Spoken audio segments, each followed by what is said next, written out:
Bali, for today's vlog nga guys, ang ituturo ko naman sa inyo is paano mag-hide ng mga application para hindi magalaw ng iba yung ating mga application na hindi pwedeng galawin ng mga bata. So, pwede nyo silang i-hide kahit hindi ka na mag-download ng application is pwede mo siyang i-hide dito guys sa settings. Pumunta ka lang and then hanapin mo yung privacy.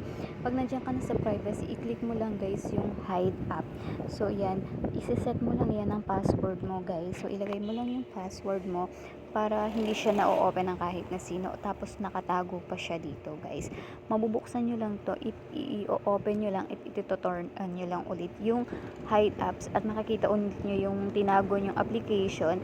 Ayan, so dito guys makikita nyo yung mga application na gusto mong i-hide. So mamili ka lang dyan, iset mo lang ulit yung password mo kapag gusto mo na or nakakita ka na ng mga application na gusto mong i-hide. So nakadepende sa'yo kung ano yung password na ilalagay mo dito. So ang gawin nyo guys is yung madali lang. So yung hindi siya nakakalimutan agad. So ayan, tapos ilagay mo lang guys yung asterisk 1, 2, 3 4 and number sign. So ayan, para mag-set lang siya, yung enter nyo yung access code nyo kung sakaling makalimutan nyo yung nilagay nating password. Tapos ayan guys, naka-hide na yung nilagay kong apps na isa.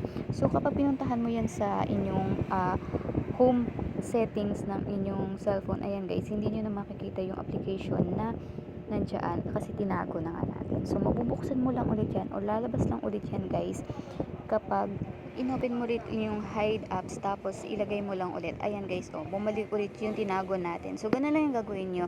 Punta lang kayo sa privacy, hide app, tapos ilagay mo lang yung application na gusto mo is i-open mo lang siya using your password na ginamit. So mailalak na natin or maitatago na natin yung mga application. Maganda dito guys, lalo na yung mga messenger natin, yung mga TikTok account o kaya yung mga Shopee. Ayan, nabubuksan yan ng mga bata para hindi sila nakakapag-order. O diba, sobrang safe nito guys kasi hindi mo na need na mag-download na application para mailak natin yung ating mga application.